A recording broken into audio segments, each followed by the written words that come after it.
So let's get started. Live number 6 in series 3, personality pitfalls. This is the final live in this series. It is also the final live before 2021. But next week, same time, same bat channel, I am going to make an announcement about what is coming up in 2021. So stay tuned for that. I will also be making all of the lives available on replay, both on Facebook through the series that I've created, so you can easily get to them in one click, or on our Agility for All YouTube channel, where I have also created playlists of the different series of the lives. So you can go and just get all of them in one place and not have to be clicking around trying to figure out what comes first and what comes last. So here we go. Personality pitfalls. And for those that joined at the top, you may have heard me allude to the fact that one of my own personality pitfalls may get the better of me during this live, because in live number 1 in this series, I tried something new. I had a guest come on our live, and that presented its own technical challenges. And as we close out the series, here I am trying new things, living on the edge, and deciding at the last minute to do this. And I'm going to try to have some visual aids today. So, personality pitfalls. I think we all know that there are things about our personalities that everyone loves about us, including ourselves. And there are those things where they might just be a problem. When you are a leader, those pitfalls are even more pronounced if they impact your ability to be a leader. So today I'm going to walk you through an exercise that you can do at home or in your office to talk you through how you can potentially identify some of those pitfalls that may trip you up as a leader. Now, if you do a bit of a Google, as I do all the time, and you search for personality pitfalls and leadership as your keywords, unless you are a better Googler than I am, you're not going to find very many results. I always like to Google the topics that I'm going to talk about because I want to see what everyone else is saying in case I've come up with some kooky idea on my own. But there's just not that much out there directly dealing with things in our personality that could inhibit us from being good leaders. There are lots of articles about pitfalls in leadership, and they talk about things like lack of trust, communication issues, transparency, but what about our personalities? What in our personalities drives directly into those things that create lack of trust, poor communication, lack of transparency? So Daniel Offman in the 90s, I believe, now you all know I'm very bad at names and I'm very bad at remembering when things happened, so Google that one and double check me, created something called the Offman Quadrant. And this is where I try to use my visual aids, so wish me luck, everyone. And in the Offman Quadrant, he talks about, obviously, 4 areas, and he says that we're all born with certain qualities that develop over our lifetime in good and bad ways, and those have challenges, and they also create in us reactions to the opposite. So if you've heard someone say, oh wait, maybe Superman, that's my kryptonite. For Superman, remember what happened with kryptonite. We have the expression, that's my kryptonite. That's the thing that really sets me off or gets me when it happens. Those are potential personality pitfalls that if you aren't aware of as a leader could lead you to treat people differently just because they aren't the same as you. So let's take a look at this quadrant. Here we go with my visual aids. Wish me luck. We have this quadrant. Boop, boop, boop, boop. This is when being left-handed could be a detriment because I don't know if I'm going left or right. So up in this corner, we have our core qualities. Those are things that are really great about us that we were born with and we develop over time. Then we go to pitfalls, and those are also things we were born with and develop over time, and we're going to talk about that lead to challenges and then lead to allergies. Okay, so here we go. More visual aids because that was a big success. I'm going full-time now, Katie Porter, with a whiteboard. And let me tell you, she's got it down. I clearly do not. All right, so I'm going to move over here a little bit. If you were doing this at home and you want to do this activity, here's what you're going to do. In this top corner, in the first quadrant, up here, you're going to write down core qualities that you have. Things that are really awesome, that bring out the best in you. And for example, one of them might be decisiveness. You might be really good at making decisions. All right, so you're going to write down your core qualities up here. And then over here, in this section, you're going to write what happens when that goes terribly wrong. So someone who's super decisive, where we hear people say, oh, I'm in the details, I always make decisions, might also be nitpicky. And that's, or nagging, and that's, you're like, oh my gosh, well, they just let up already. We've made the decision, let's go. So over here, you've got the things that are really, really awesome that work to your favor, and people see those as great strengths for you. And then over here, we have what happens when it goes a bit sideways.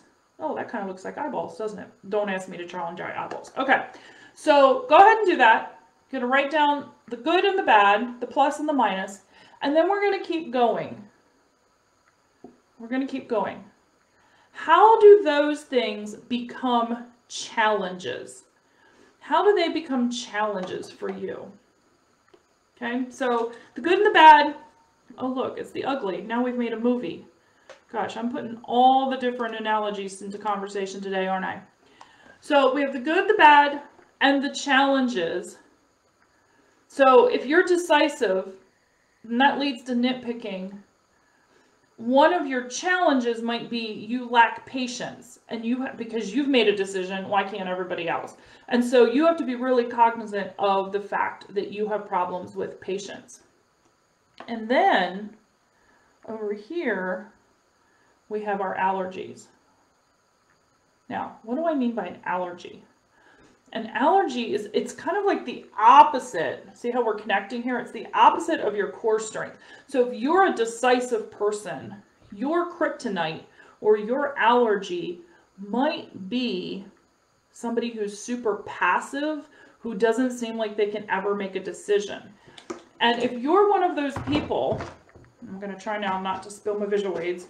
If you're one of those people who is very decisive and your kryptonite is passivity or people who can't make a decision, as a leader, you're going to find yourself having little conversations in your head, hopefully not out loud with people, but in your head, and you're thinking to yourself, why can't they just make a decision already?